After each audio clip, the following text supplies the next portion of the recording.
the elite institute, but actually more for true curiosity-driven researchers, that this could aid in publishing papers before they are they're fully matured, so to say, to be ready for fuller narratives. And that is the Scientific Advisory Board. The chair of the Scientific Advisory Board is Tom Sudoff. You probably know he got the Nobel Prize for in 2013, and there are several people who are there, and also editorial board has, we have around now 700 members in the editorial team, and if you are willing to serve on the editorial board because you have an expertise in a certain field, please send me an email. I'll be very happy to include you. But also publish in this new journal. So we just got indexed in Google Scholar. We will now go for indexing in PubMed and Scopus, and we will also apply for an impact factor that is important in the sense that people would ask, why should I publish in a journal? But really, fundamentally, I think we need to change the way the science publishing game is happening. Not necessarily just because there is this artificial barriers to publish, but the other side of the coin that I didn't talk about is the problem with access of knowledge. These publishing, this predatory way of publishing, says that by increasing this threshold to publish, we put barriers to publish. You need to have a sexy story, it needs to be fuller, it needs to have animal models in vivo to whatever stuff. It takes a lot of time, and then it needs to happen. But then once you contribute to the knowledge base, then to access knowledge, your own paper, if it is published in an Elsevier journal, right, you paid money, the taxpayers paid money, and then they use their money to make research, and we try to publish, and it's already problematic. And then once you publish, you would have to pay publication charges. And then you publish in these journals. In order to access, you would have to have, your library has to subscribe money to this, right? So you would have to have $32 to access. And this is this predatory way, it's called this paywalled access, that kills many researchers because the access to knowledge is limited. So we think that in 2017 or in 2000, it shouldn't be the case. So Science Matters is completely open access, and it's free at the moment to publish, and we are going in the way of platinum access, which means that authors should be free for researchers to not only access but also to pay to publish. But then the funding body should take over the charges of publishing and not the authors. Right now, it's the researchers who have to pay from their grant money and their pocket money, which is not correct. It should be the scientific funding agency. So we're trying to lobby with the European Commission and also to the Swiss National Science Foundation, to many different science foundations. Perhaps we should also talk to the Banaras University, to DST, saying that if they take care of the publishing costs, then research becomes freely accessible, not only to access knowledge, but also to create knowledge. So that's pretty much it is, and these are the papers that we published. As you can see here, it's this is one figure where you describe what you've done, and if you go into the website, you clearly see the structure of the paper.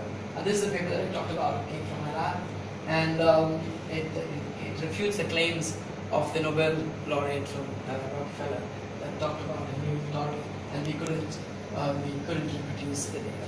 And so these could all help in terms of reproducibility of research findings. And at the end, it's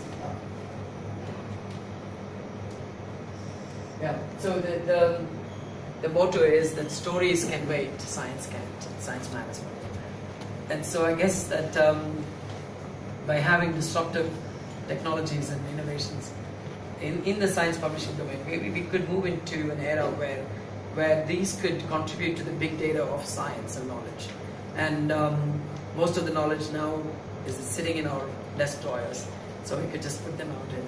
And one way would be to publish observations the way that it was done sometime. So, thank you very much for listening.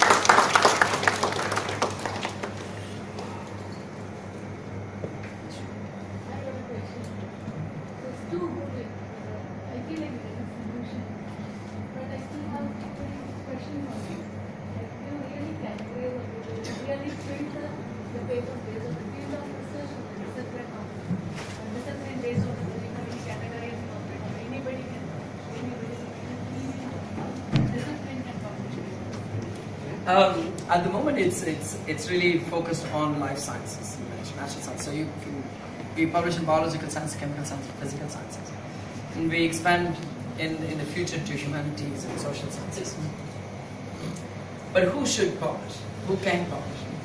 So, if you are a scientist and if you have a research grant, you can publish.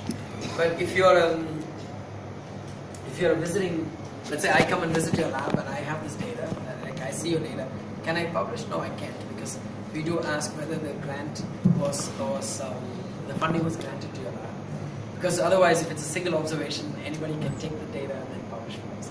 So it's not everyone or anybody can publish, but people who have funding that is granted to them can publish. The second is we move towards in 2017, towards probably the end, we will have a Matters journal called Citizen Matters. That is a completely different way where curious citizens, let's say you go on a hiking trip, you see something interesting that could be of interest to a scientist, let's say you see a new kind of looking flower, so to say, or a rock formation that has never been there, but you can document it. You can document and then publish with Matters. But that is in a different domain called Citizen Matters. But here it's research scholars. And another question is like, whether you have discussions which whether you categorize any data as significant data or insignificant data, whether you categorize on any basis, this is insignificant. Because there are too many data coming up with just reading a condition and getting data. And this can be done by every research. So whether you classify anything as significant or not. That's a very good question. That's what do we consider as a data set that is significant? I think significance actually is we don't think that should be a criteria for publication unless it's a statistical significance. So as long as your data is statistically significant and technically well done, it should be published. I think I go in the direction that every data that defines something should be published, as long as it is statistically correct and valid. But whether it is important, whether this has some relevance to humanity, to mankind, to whatever it is, I think time will tell. Most of Einstein's works, people didn't see the potential of it. And now, 100 years later, we see that this helps us solve bigger questions like gravitational waves, for example, making of lasers, for example. And that is something, if somebody would have asked Einstein or people, what is this? What is the significance of all these numbers and equations? That is irrelevant in the sense that as long as I contributed to knowledge, and I'm good. That's how it should be. So we shouldn't put barriers on what should be published, as long as it's valid, as long as it's well executed. The data set is not dirty.